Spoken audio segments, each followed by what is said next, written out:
morning. Welcome to News Flow TV 247. Thank you as you are watching my video. You can like, comment, and please subscribe if you have not do so. If you have done it, may God continue to bless you. I can see that the difference between Ipob, both of them claim to be members of Ipob anyway, because both Nnamdi Kanu and the Simon Ekpa, they were members of Ipob. But I think they are trying to separate it now. It's like follower of Nnamdi Kanu. They are not in good time with the Simon Ekpa.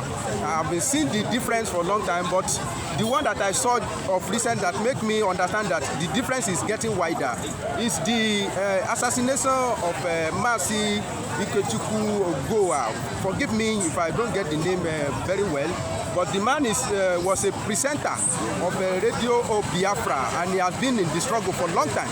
And after his demise, the comment of Simon Ekpa is not encouraging at all. So people were like try to finger him and his follower that they know about it. What is your take about these their differences?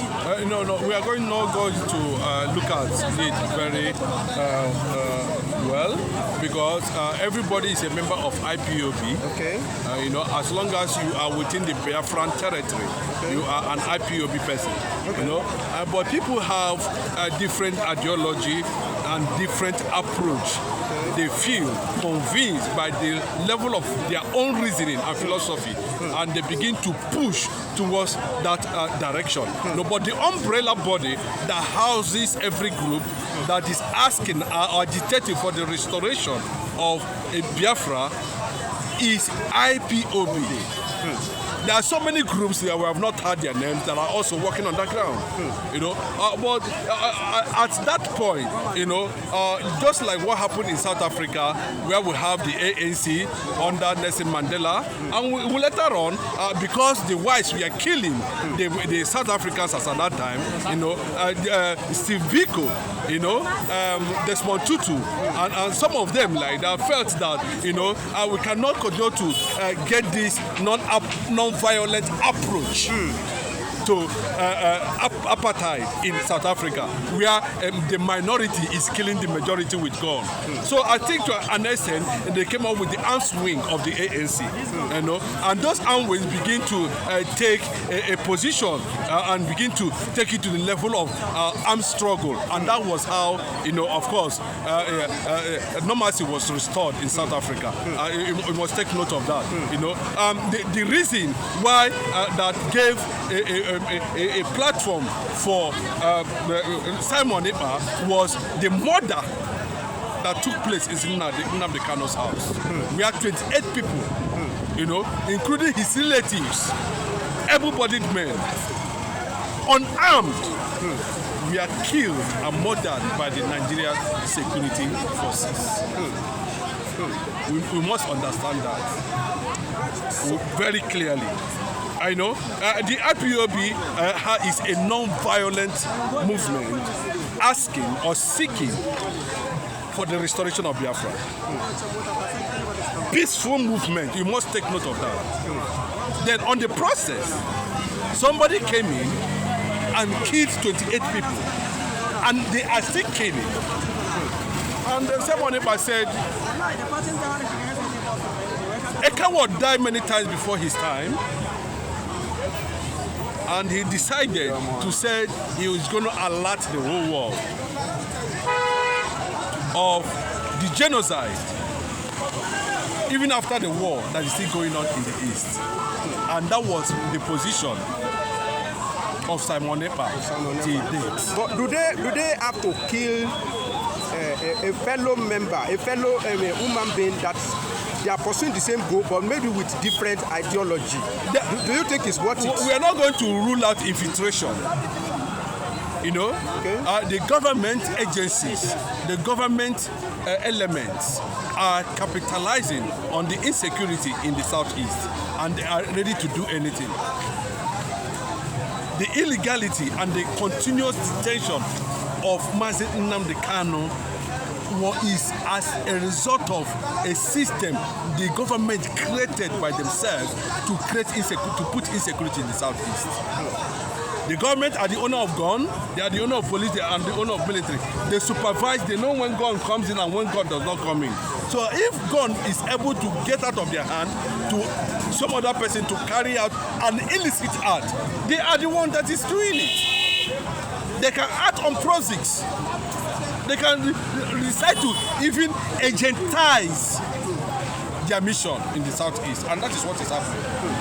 Actually, it has not been confirmed in the other lines that... I can tell you that what is happening in the north today, where we are seeing Boko Haram, are you not seeing a certain governor came out and said one of the serving minister is involved in arms smuggling, supplying of arms to Boko Haram, and he's still a serving minister. What has been done about that? That is very, very unfortunate. And not, I think you know what I'm talking about. So what is happening in the east is deliberate. It is a deliberate act by the federal government to create insecurity. In the north?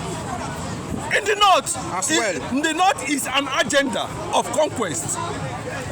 But they are still subjecting themselves to troubling. Let me tell you, what has brought to that level of you are thinking they are killing themselves is they are only killing those who are standing against the agenda. That's what they are killing. That's who they are killing. Okay. Anybody that is standing against their agenda, against their belief, against their philosophy, against their reasoning, are the ones they are eliminating. But my point is this. Even if it is government agents or whomever that kill this our masses that they just murder, don't you think the kind of message that come out from someone like they say he has juju, where is the juju now, or a word that sounds mocking, don't you think it's been discouraged? No, if someone has come out to put that kind of statement, if actually he put that kind of statement, considering his position as that guy is not an enemy. He's not an enemy. You are fighting the same cause. Because he's an IPOB person. Yes. You understand? But that's why I'm telling you that, to an extent, I'm not ruling out government interference, government proxies, into what is happening in the eastern part of the country. It is not about Simon Ekpa. If Simon Ekpa is saying that, I am taking a position about Nigeria today because of how 28 people were, murdered in Nnamdi Kanu's house. That means, where you see extrajudicial killing like this, we already know that something that is not from the people is coming to them. Well, anyway, I just wish that Simon Ekpa will have behaved like a David. That even after he heard the death of Saul, it's not that he didn't think that my enemy died.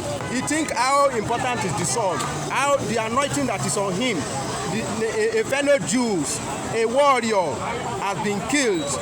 So that's how he felt, and instead of him rejoicing, he started wailing. So I just expect some word of, remorseful word from Simon Ekpa. But let me put it, clearly here.